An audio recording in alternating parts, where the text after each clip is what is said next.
Straw bale buildings have been around since about the late 1800s. As soon as John Deere and others invented the baling machine out on the plains, they were building sod homes. It was easy for them to look at these big bricks and think about like, oh man, that looks bigger and better than stacking sod. One of the key concepts of minimizing carbon footprint is to minimize your concrete use. So the students and I excavated a big 2-foot wide trench. There's 44 inches of washed stone. And then on top of that, we poured a real minimal beam out of concrete. So it's only 8 inches thick. And then there's 2 rows of block.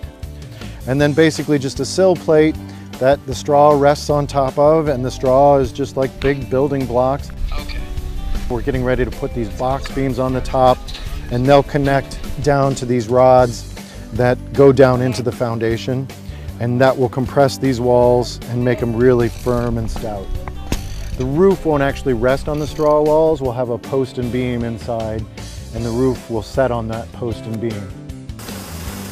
I have a sawmill out at my farm, and we were able to salvage quite a few logs off of campus, and students actually milled up some cherry and some oak and elm timber that will be used in this project.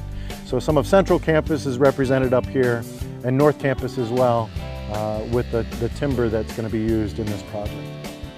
So after the walls are compressed, they'll literally take a weed whacker and level out these walls and get them looking nice and straight, and then we'll do 3 coats of earth and plaster on it. The first one is basically just a mud coat. It's just literally clay, soil, and water. So this has like real long chunks of straw, so we'll have like lots of tensile strength to fill in large gaps.